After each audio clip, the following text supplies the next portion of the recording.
Hi everybody, and welcome once again to Scrapbook Spending Freeze 101. This is lesson 4, and today we're talking about what to do when your supplies run low. Now, we're not thinking for a second that you're going to be out of supplies. If you're in this situation where you wanted to start a spending freeze, you've probably got lots and lots of supplies, but inevitably we might come to a point where just one supply does start to run a little bit low. And what we've probably done in the past, let's just say we didn't have any more E's in the set of alphabets we wanted to use. We jump down to Spotlight, or we jump online, and while we're there, if we're online, we need to get a few more things to get free postage, for example. We might just think we deserve a treat. We might see something on special. We might see something cute. So inevitably, we're going to have ended up buying more than we really needed to buy. So we want to get out of that mindset and into this mindset of let's substitute and see what else I can use. Now, I'm a big fan of tools. I love the fact that you can reuse them again and again. And I'm particularly a fan of using the tools that you've already got. I'm not here to say run out to the shops and buy a silhouette, but if you have got a silhouette or any other kind of die cutting machine or punches, then absolutely this is the time to think about using them. So let's start as an example with our titles. So this title here I've done on my silhouette, and you can see that's just a really nice basic font, and I probably use that or similar ones again and again, and I can change the size to fit my page. I also like to use the cursive fonts, and you can see how when you weld them together how nicely that turns out. Now, lots of us will have at least 1 or 2 alphabet stamp sets. So here you can see I've just paired my alphabet with my title. This older page, I actually only used alphabet stamps for my title. I've got 2 different alphabet stamps, and that was my whole title, so that was great. Now, you may well already own those thicker words, and sometimes you just can be a little bit creative to turn those words into a title. In this case, these ones are from a die cut set. So again, I've just paired them with my alphabet stamps, and that's my title. This one here, Don't Blend In, that was actually just a packaging strip. So something that we could have even thrown out has turned into a really lovely title, and I was able to build my whole page around that. Okay, so let's turn our attention now to perhaps we might run low on a particular type of embellishment. Now, we all know about fussy cutting, but it's worth just giving it a little bit of a think now. So both these pattern papers are not papers that I would ever use as a whole background paper or even as like a layering paper, but I certainly would think about fussy cutting individual things out. So globes could certainly be used on a travel page. You could certainly cut coffee cups out, and in this example you could even cut some of these words and phrases like globes, ampersands out, and that's going to make a really great embellishment at the same time as you're using something that you may have otherwise struggled to think how to use it. On this page here, this was a floral paper that I wasn't in love with as a whole paper, but fussy cut out. There was actually some stickers in that same collection, I think, which I ran out of, but by just fussy cutting a paper, I was able to get a whole stack more embellishments like that.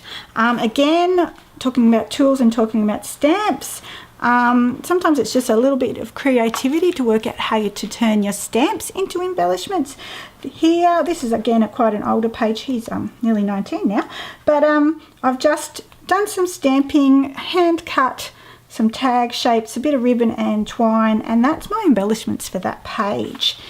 These are a little bit more specific. There's those stamps that you kind of layer up the different colours, but you can see if you've already got them, they make great embellishments. So I've done a little bit of stamping on the background, and then I've fussy cut again out these stamped flowers, and that's a great page.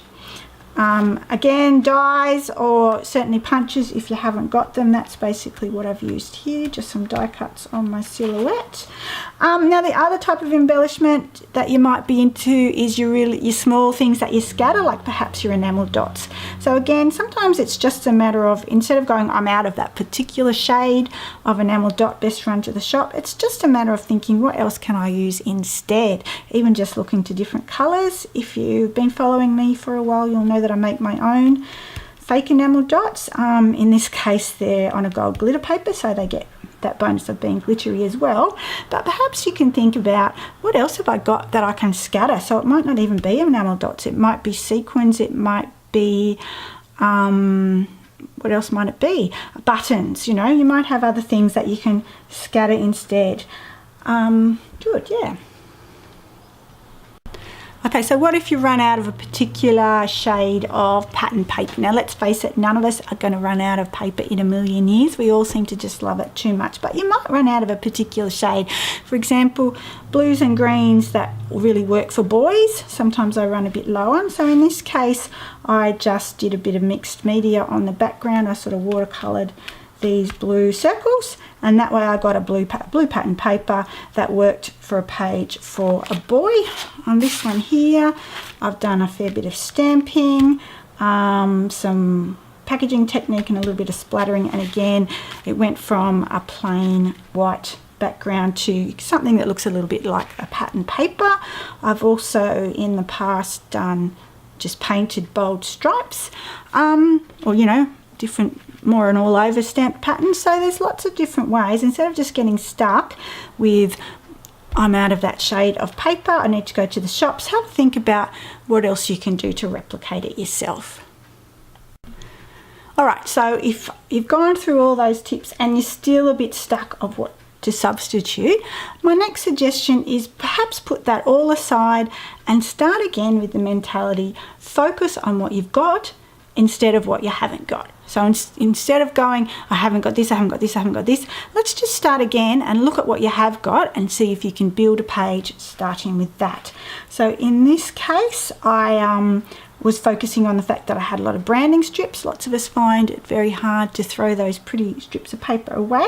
So I just basically built an entire background using branding strips. Even these bits here, a lot of them are branding strips or leftover strips of paper.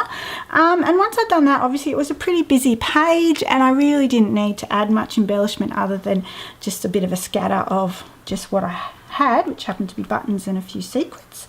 So that's a really easy way to just make a page focusing on what you've got.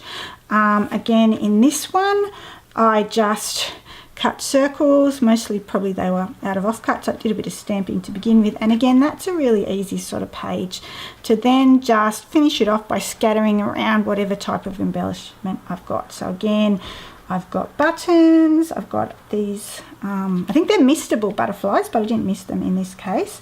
I have some sequins, I have some homemade enamel dots, and yeah, just a couple of little die cuts, but that's really all that I needed to make what I think anyway is a really great page. Again, this one here, now with this one this was actually my most recent Crafty Mavens video. I was going to, my original thought was to add buttons, but I didn't have a shade of button that I was happy with. So instead of getting stuck on buttons, I remembered my challenge items. Now you might have challenge items too if you made a kit in episode 2, that's the wrong box. And my challenge item was this box, which has eyelets, brads, and sequins. So once I decided to focus on this, you can see how easy it was for me to use a few different types of sequins. I added just the brads, and then I finished it off with some wood veneer arrows. So yeah, again, it's just about focusing on what you've got. So it might be your original challenge items. As you start to work through your stash, you might notice you've got a lot of something else, and that might become your challenge item for a few months, or even just as a one-off, like that page with the packaging strips.